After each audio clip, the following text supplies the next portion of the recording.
శారద. జై శ్రీరామ్ స్వామి. ఇప్పుడు వసుంధర గారు అడిగినట్టు శారీరక వైకల్యానికి ఈ వివరణ కదండి. మానసిక వైకల్యానికి కూడా ఇదే వివరణ సరిపోతుందా స్వామి? మనస్సే శరీరం కదమ్మా. ఇప్పుడు చాలా అవునండి. చెప్పింది అదే కదా, మనస్సు నుంచే అదే శరీరం కలుగుతుంది.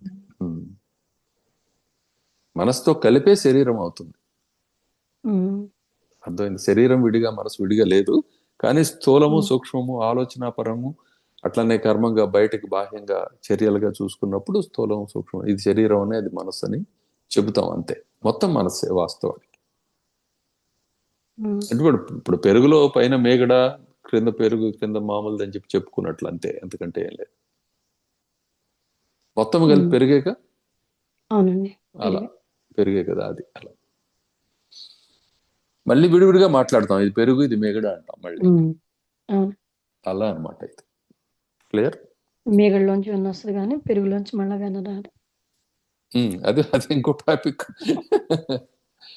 సో మేగడలోంచే వెన్న వస్తుంది. అవును. ఓకే. అలానే నెక్స్ట్. మనసులోంచి శరీరం వస్తుంది. మనసు నుంచే శరీరం అంటే నీ ఆలోచనలే నీ శరీరంగా మారుతున్నాయి అనమాట. ఇప్పుడు నువ్వు ఉత్తమమైన ఆలోచనలు చేస్తూ ఉన్నావు, ఉత్తమమైన దానికోసం ప్రయత్నం చేస్తున్నావు, దానికి అనుగుణమైన శరీరం లభ్యం అవుతుంది అంతే. ఉమ్, అదే గీతలో చెప్పేది. అర్జునుడు అడిగితే స్వామి చెప్పింది ఏమిటంటే, ఏమడిగాడు ఆయన, ఇదిగో ఈ ప్రయత్నం చేస్తూ ఉంటే మరి సగంగా పని కాక చచ్చిన వాడికి ఏం జరుగుతుందంటే, వాడు ఏ పని చేస్తూ చచ్చాడో ఆ పనికి అనువైన శరీరం లభ్యం అవుతుంది నాయన. కాబట్టి ఉత్తమమైన పనిలో ఉండేవాడికి కష్టం కలగడం అనేది లేనే లేదు. వాడు ఉత్తమ స్థితికి అవసరం చేర్చడానికి అవసరమైన శరీరాన్ని తన మనసు నుంచే పొందుతాడు అని చెప్పి చెప్పారు. అంటే నీ మనసే పాల సముద్రం, దాంట్లోనే ఉమ్, అమృతం ఉంది, కాలకోట విషము ఉన్నది. ఉమ్, అర్థమైందా? నువ్వు నీ ఇష్టం, నీకు ఏది కావాలంటే అవి. క్లియరా? ఉమ్. అర్థమైంది స్వామి. సో కాలకోట విషయం వచ్చింది మొట్టమొదట. అంటే ఏంటి, ఈ జగత్తు ఈ జన్మ మరణం మాటి మాటికి విషం ఏంటి, మరణాన్ని ఇస్తుంది కదా, మృత్యు అవునండి. ప్రాప్తిస్తుంది. అప్పుడు ఏం చేయాలి? మృత్యుంజయుడు ఎవరైతే ఉన్నారో, త్రయంబకుడు ఎవరైతే ఉన్నారో, లోకానికి అందరికి ఈశ్వరుడు ఎవరైతే ఉన్నారో ఆయన్ని శరణు పొందాలి. బాబు ఏం చేయాలంటే, అది నేను తీసుకుంటాను, నీ పని నువ్వు చేసుకో అని చెప్పి ఆయన చెప్తారు.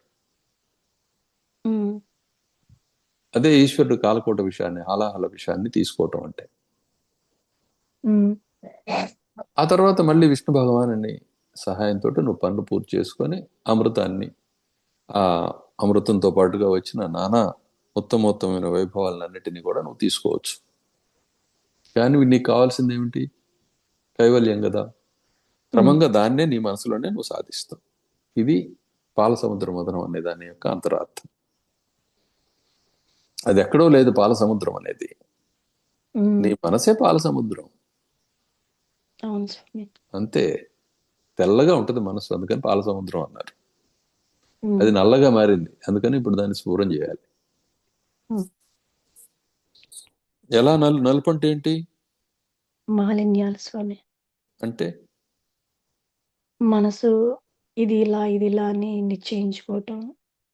ఈ జగత్తు ఉంది, ఈ నేను మనిషిని, లేకపోతే ఉమ్, ఇటువంటి భావాలే అందులో నలుపు. ఉమ్, వాస్తవం ఎరిగిన వాడికి అంతా స్వచ్ఛం. అది తెలుపు కూడా కాదు, దానికి ఉమ్, అతీతమైన స్పష్టత అన్నమాట. వెలుగు అది, ఆత్మ ఆత్మ ప్రకాశం. అది శాంత స్థితి అని చెప్పి చెబుతారు. పరమశాంతి అనే పేరుతో పిలుస్తాం దాన్ని, కైవల్యం అనే పేరుతో పిలుస్తాం. మనస్సు నుండే ఈ కైవల్యం అనేది అనుభవానికి వస్తూ ఉన్నది. మనస్సు నుండే మనస్సు ఎవరంటే ఆత్మ యొక్క మహిమ. తన్మహిమ ఏ మనమిద్దరం అని చెప్పి పాడారు కదా, ఉమ్, ఉమ్, దాని అర్థం అది. ఈ ఆత్మ ఏమిటి? అనిర్దేశం. కాబట్టి ఇది ఇది అని చెప్పి చెప్పలేం. తనకు తాను అదే అని చెప్పి తెలుసుకోవటమే తప్ప దాన్ని విడిగా చూడటానికి కుదరదు. ఇది తత్వం. ఇది అర్థమైతే గట్టెక్కుతారు. ఇది అర్థం కావడానికి ఇది ఈ పద్ధతిలో నేను చేపిస్తున్న, ఈ మనం చేస్తున్న ఈ పద్ధతిలో అభ్యాసాలు చేయాలి. అలాగే స్వామి. ఉమ్. జై శ్రీరామ్ స్వామి. అనంతానంద నారాయణ సన్మయ చిన్మయ నారాయణ గోవింద